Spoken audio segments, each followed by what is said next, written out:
a little fireside chat without any fire. But the fire is more like a Promethean fire or a Promethean flame.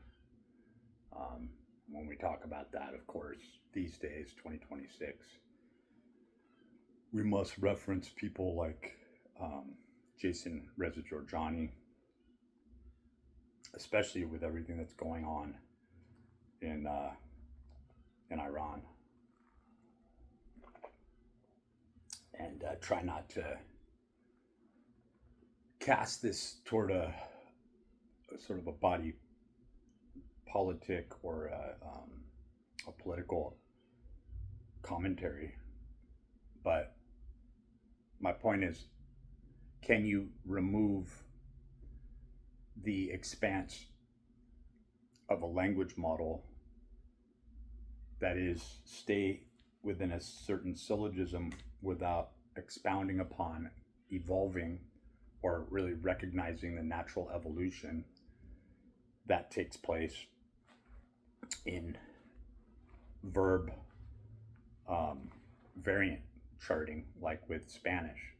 I was really impressed to hear not only Ben Goertzel's free expressive music channel, which people from a very cursory, facile perspective would see, they'd probably look at it and go, this guy doesn't formally know how to play. You should never touch a piano or an organ or a synthesizer unless you know how to play, right? And then there's the genius of being able to sit down and understand the patterns, the forms, the structural components of what seems like a grandiose reach to try to, through allostatic biosemiotic mechanisms, even like getting down into aromatic amino acids, chiral forms, the L form, the L form of amino acids, and to say this is an expression of a pattern that seems ephemeral, but it allows through chain of command, much like to get totally basic on Spanish. So I was going to give Ben Goertzel credence for talking about when he was in college, he took Spanish. And when he said that in a more recent video from a couple of days ago from his main channel, that when he goes down to Mexico, when he goes to Mexico and visits for, takes vacations, he's able to access that idiom very quickly and unexpectedly. Like once he's in the situation and he's being spoken to. So he's a master at pattern recognition, as is Dr. Michael Levin, right? And I think it's very interesting that Dr. Michael Levin always hails to and gives credence and credit back to the bioelectrical field and not toward a predisposed genetic propensity, right? What he's found in his research, and this seems like it's all jumbled up, but it's not. In fact, I would even throw Michael Tessarian, Douglas Brash into the same exact sort of Hyperion type model that Ben Goertzel is scratching his head going, why? Like from a very rudimentary standpoint, he's looking at the intentional breach of virtue with the current AGI modeling and the AGI systems, that it's intentionally, watching his videos, from what I gather, is that he's orbiting around the fact that the natural evolution, natural growth, or the natural migration of, to understand this better, these verb or word variants, like in Spanish, you just essentially change the when we're talking about, like when you're talking about past, present, future, subjunctive, conditional, imperative commands, sometimes, like especially with sir, to be, or I was, or I could be, or I will be, in that Castilian revision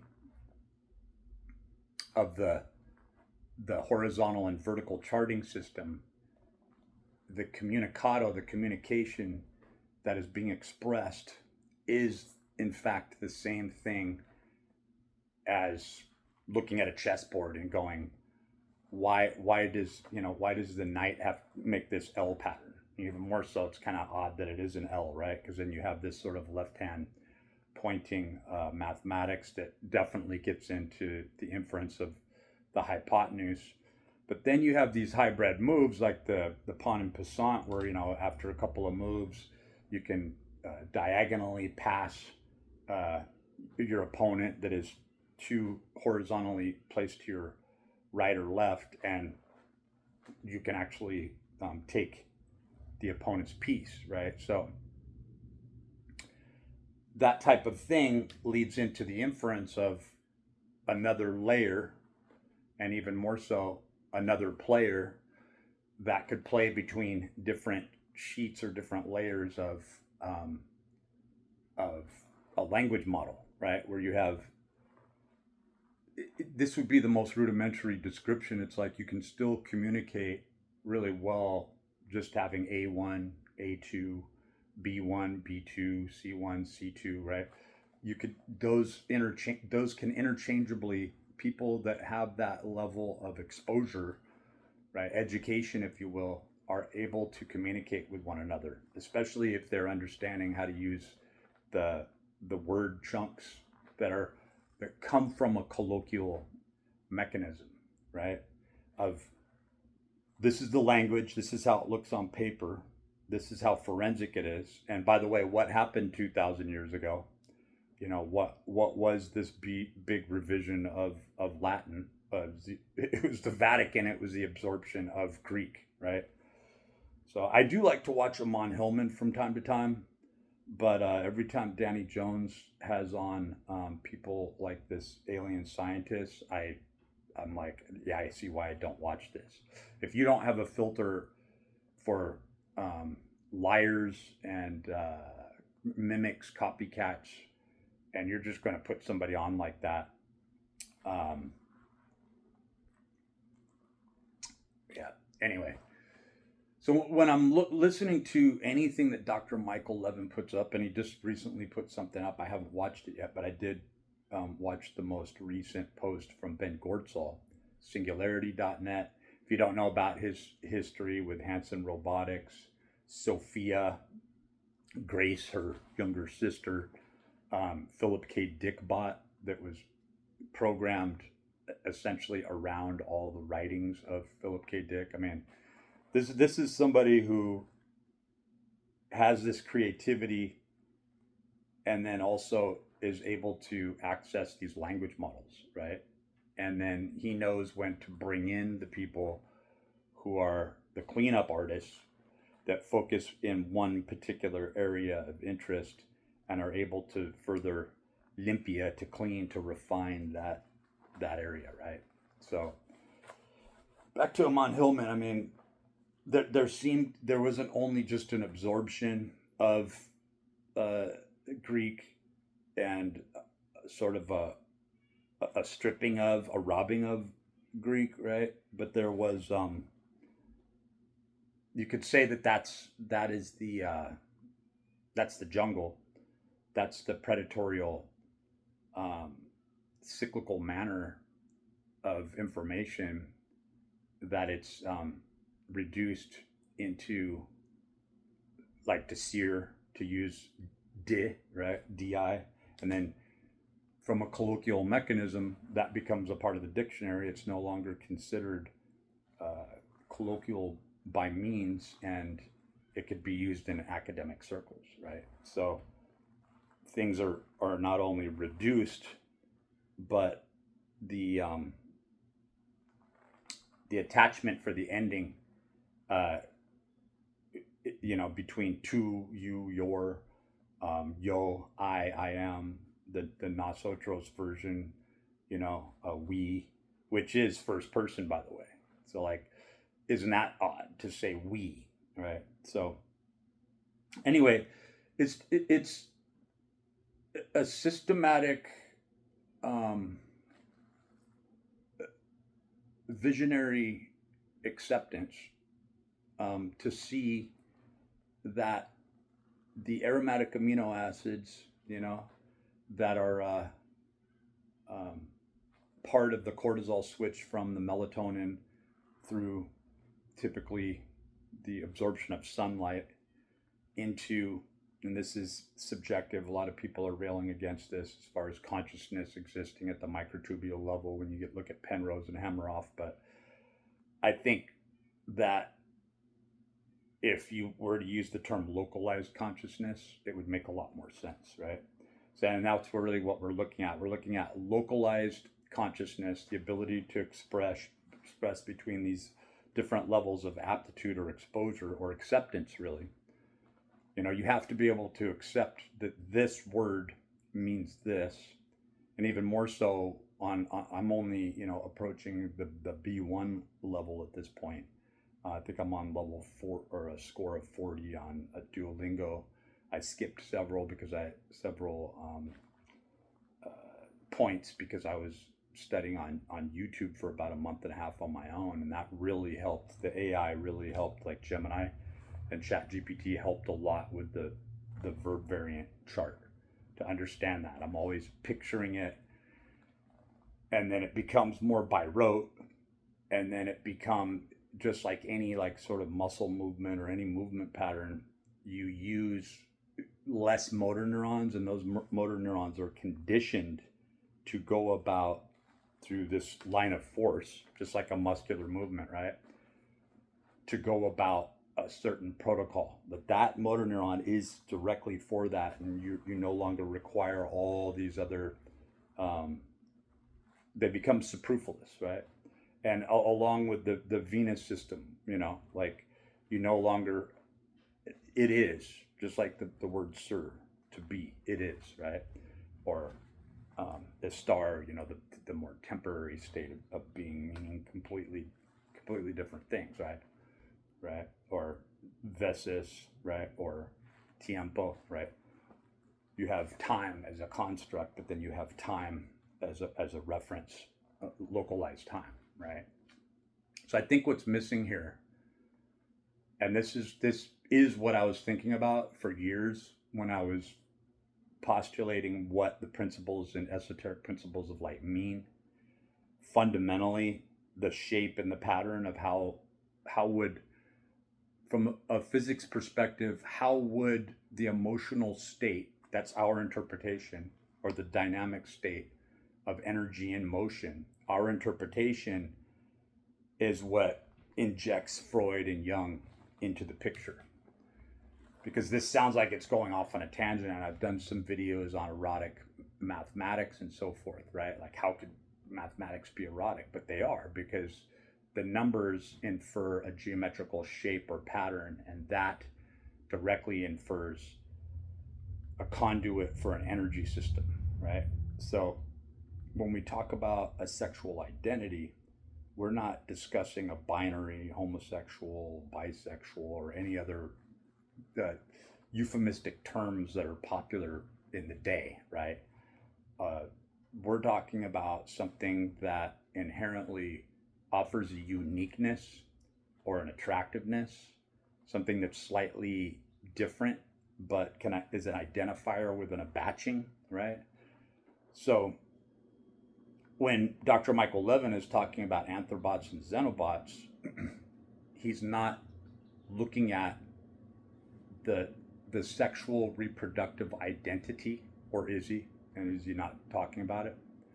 When Ben Goertzel is piecing apart, could AI be conscious? And even more so, what Ben Goertzel really is talking about is he's talking about quantum computation. He's talking more about Bloch spheres, and really it's action potentials, right? It's probabilities and probability patterns. One doesn't have to exist at a higher tier than all the other potentials. It's almost like a note system where, no, I decided to play the C, right? The C chord or a C note, right? And through harmonic resonance, I'm expressing an emotional status. Where does emotional come from? It comes from the sexual identity. And this is what ties back in Michael Tsarian and his explosive work that nobody is looking at, where he is taking head on these systems. I mean, he's using systems logic. Like if people like Dr. Michael Levin and Ben Goertzel were to start really analyzing what Michael Tsarian is talking about, and I would almost say that Jason Giorgiani almost works as a neutralizing agent that has to go along with Michael Tsarian. It's kind of like Jason Giorgiani is like the devil that's sitting on the left side of Michael Tsarian's shoulder. That's how I see it. And then you have this conceptualization on the right side of Michael Tsarian of a godhood that can transition between philosophical points of expression and identity, where his conceptualization of God could be seen as more Cartesian or Schopenhauer. You know, when we look at will and the idea, right? The conceptualization of myself, and then the expanse of, then there's there's you, and then there's he, him, it, and then there's the Nosotros version, we, and then there's they, right? Or them all, if you want to get more into, and then you could keep going down based on regions, geographical regions. It's kind of like saying one type of Spanish is correct, and then you go back and you look at it, and you're going, Spanish takes from Middle Eastern words. Spanish takes from English, from Germanic, right? From French, like the Iberian Peninsula, right? Is a language incorrect? No, because of the time and the place, the enunciation, the guttural breath that's created through it. Like you could say, how could Chinese or Korean even be a language? It's like when you look at it, you begin with a symbol, right?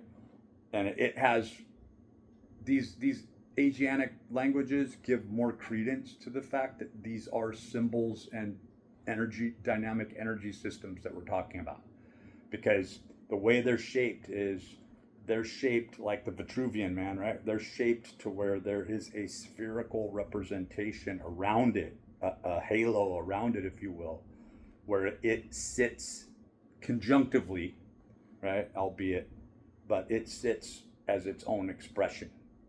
In fact, structurally, it looks like a person. It looks like a house. Japanese, same thing, right? And so on. And so, looking at the tarot, looking at runes, going back, even, it might seem like it's going off on a trail, but it's this esoteric aspect, this liminal aspect to the Theban alphabet, right? The witch's alphabet, as it's called, that there would be an alphabet set aside that would entail the goings on of the world, and how, when it seems like we're making all this progress or regression, that these cycles, kind of Madame Blavatsky meets Aleister Crowley, these cycles are something that are anticipated, right? And so with this, the evolution and the devolution of language models goes through changes, and will return back to, so in essence, to bit file this information and say, instead of really creating this sort of globalistic master family conspiracy of the charts and the systems and the markets, and the sacrifice and the desperation and the disparity between different peoples, right? And that seems so cruel. If you were to look at this as all they are doing is all these families are doing is understanding when to introduce through cycles these language models, right? And I'm not saying that they specifically do this or that it specifically comes from them, but what I am saying is this gives a very good non-abstract way of looking at this, is where through this allostatic pattern, when you use more hybrid, like now you have 5 different words that mean almost nearly exactly the same thing. Sometimes it's more personal. Sometimes it's more of a imperative command, right? Sometimes it's from it in its infinitive form. And then all these sort of rules and laws apply that invoke like the law version, right? The sexuality, the male and female aspects to this, right? Or a more neutral aspect, right? That these dynasties and these ruling factions, these times of influence, that through dialectical patterns and how somebody in a imperial sort of position would influence a language itself, how it's said, where again it implies a sexual nuance. When we use that, we're talking about a sexual identity. Like here, when I say that, I'm talking about what makes someone attractive, what makes somebody unique, what makes somebody, feo ugly, right? What makes somebody so you begin to go back and you look at the phi, the phi, the Fibonacci golden mean, right? Shaped pattern of expression, and that's always what we're looking for. We're looking back to the base, right?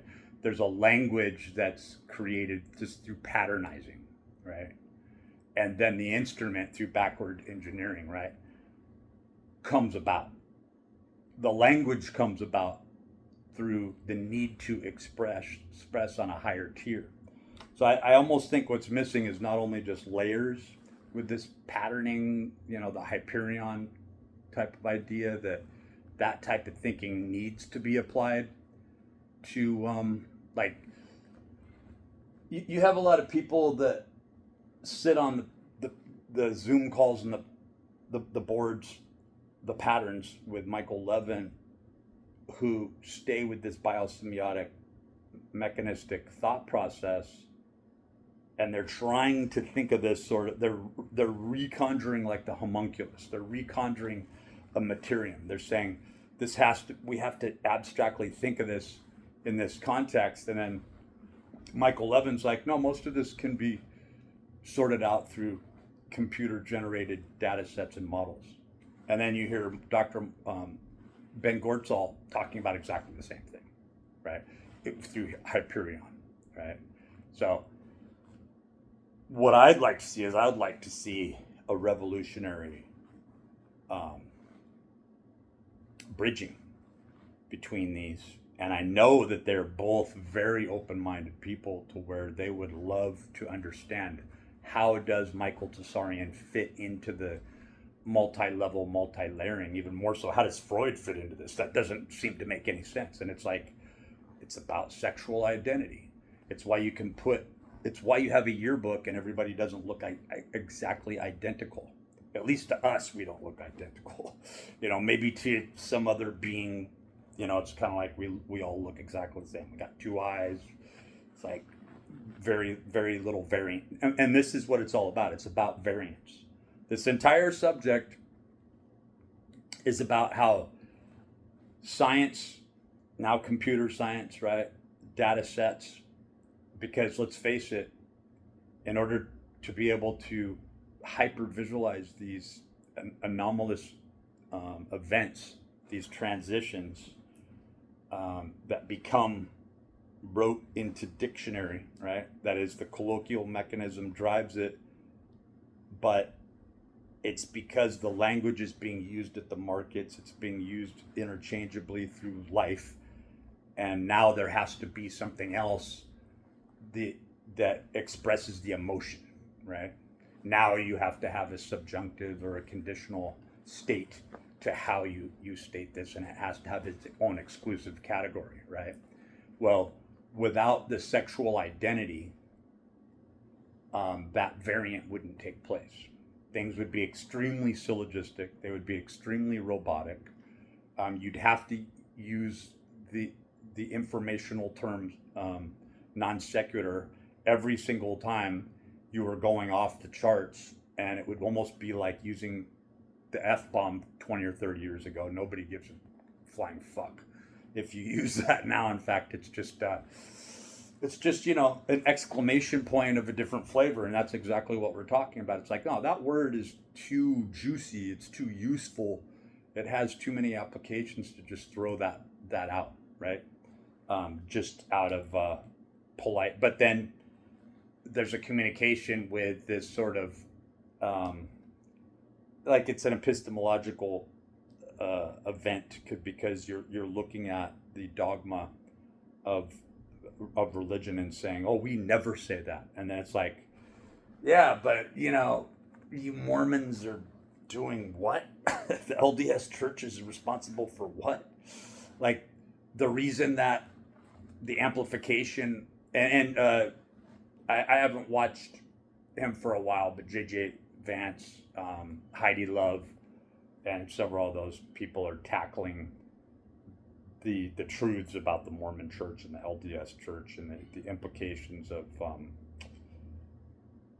taking advantage of a moment, shaming people for the hybrid utilization of language models and language patterns. Because let's face it, once you become familiar, once it becomes familiar to use what used to be called an F-bomb, now it's just an accent word, that implies that everything that word means becomes part of the language, and it's a door that you can either unlock or keep locked up until the emotional aspect of the immediacy of the moment will unlock that, or the unbridled expression of passion. And so things that aren't really being talked about is like the glandular system, the distance with said individuals between certain glands. This sounds like, but when you talk about allostatic biosemiotics, you have to look at this, because you have to look at what we're going beyond looking at just genetics and saying this is the genetic blueprint. I mean, the Watson and Crick, right?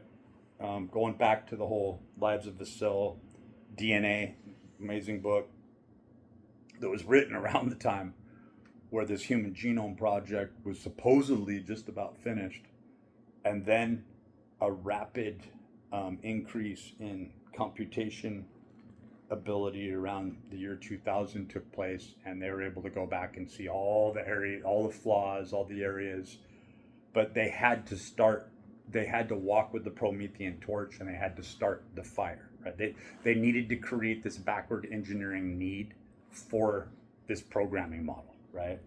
To be able to interface with all these algorithms and so forth.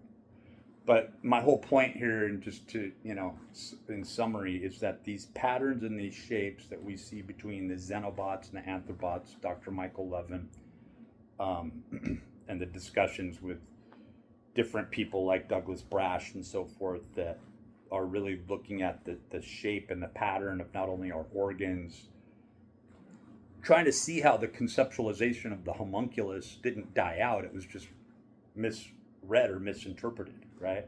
That no, we're not like this little sponge and we look exactly the same, and then we just sort of increase in water. But we don't throw that very simplistic idea out, because that's kind of what the organs are going through on a more localized scale, right? Well, the same type of thing is happening with these language models, right? These idiom-based language models.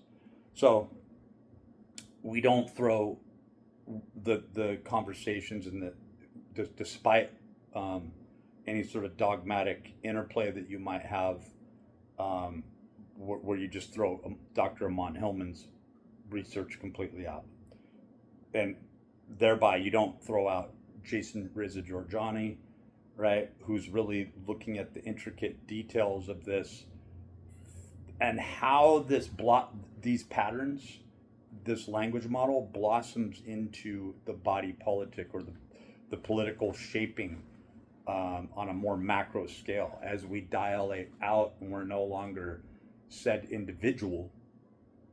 What do we represent within the sphere of our constituents, type of thing, right? And of course, that's very biased in its nature. And then, but when you look at ontology, it's like, well, isn't ontology? And then you migrate toward, introducing Ben Goertzel.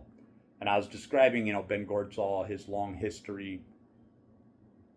But David Hansen, I think it's Hansen Robotics, right? David, I haven't seen anything on him in a while, but he came from an animatronics background with Disney, right? Jesse Michaels comes from the Peter Thiel could you say Peter Thiel traditions, right?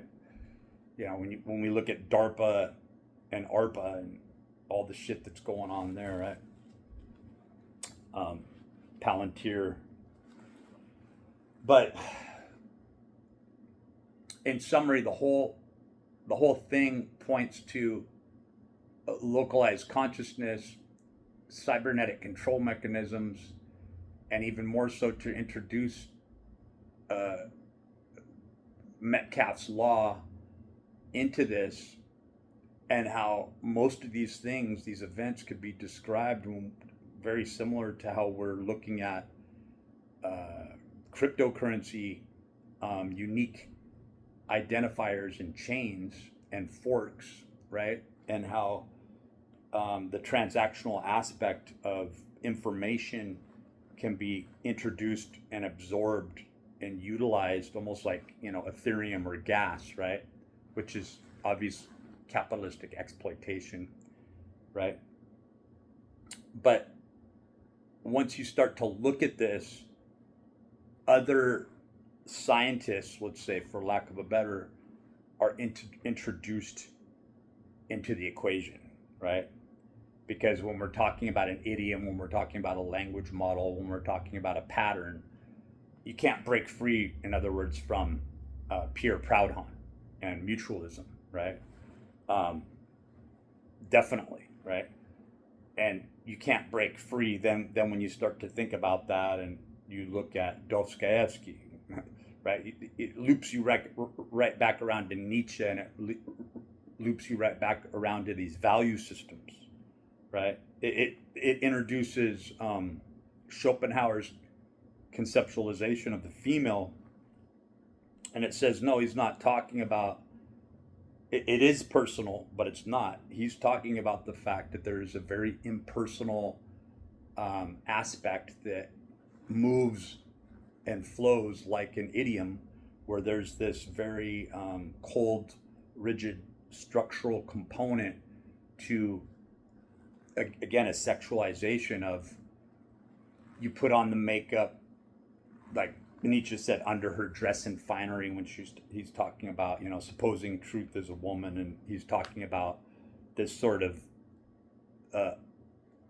grotesque side of the not only the female anatomy, but the fact that we sort of come from this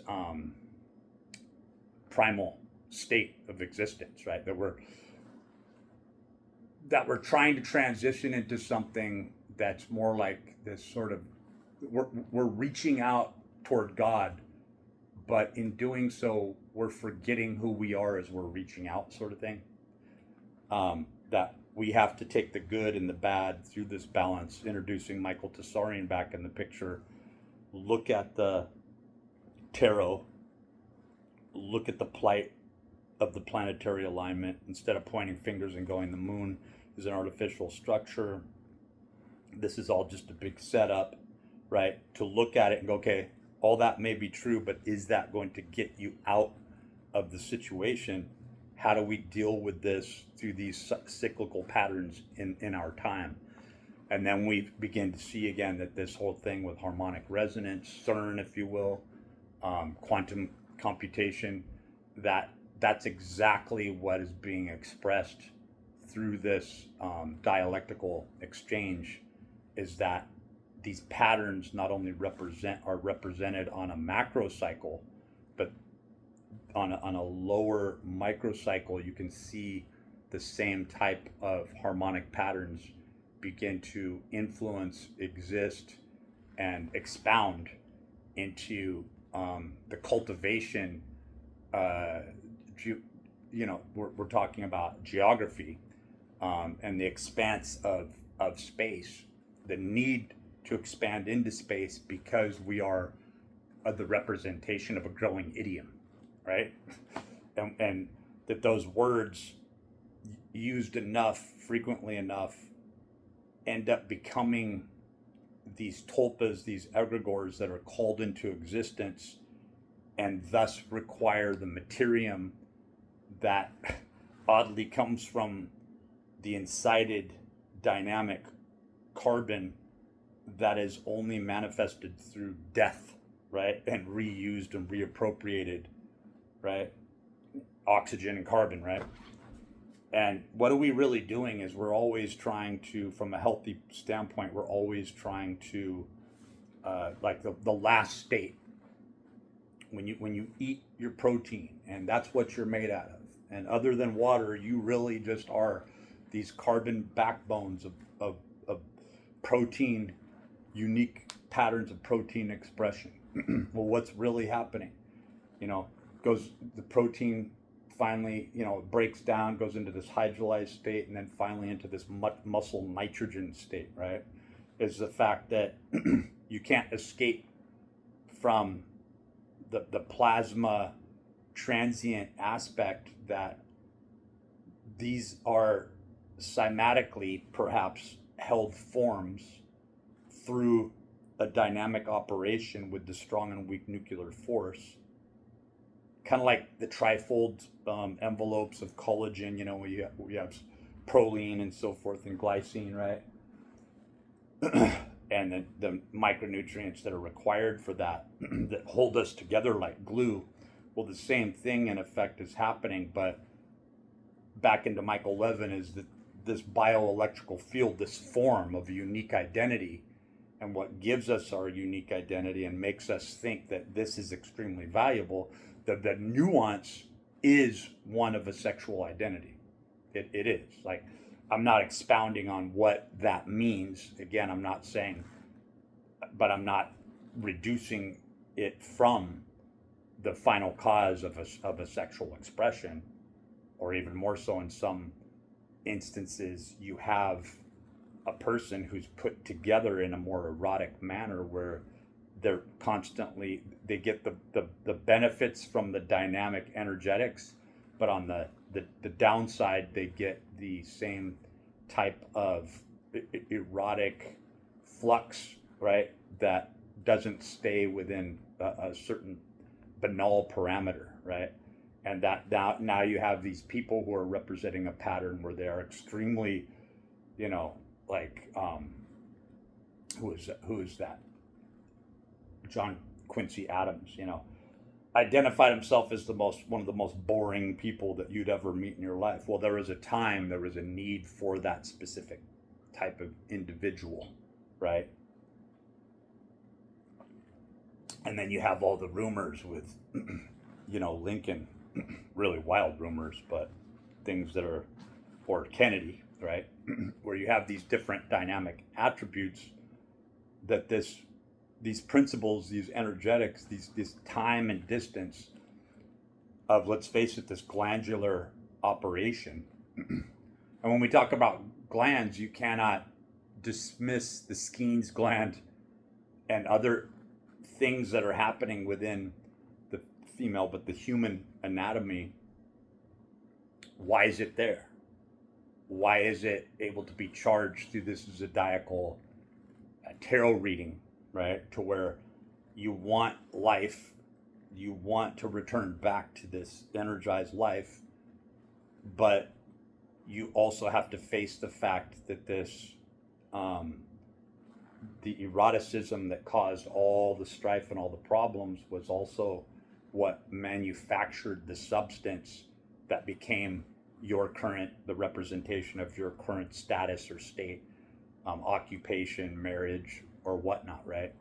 Is that you're coming into this sort of alliance with this hybrid self that's going through transition, right? I'm going to end it right here.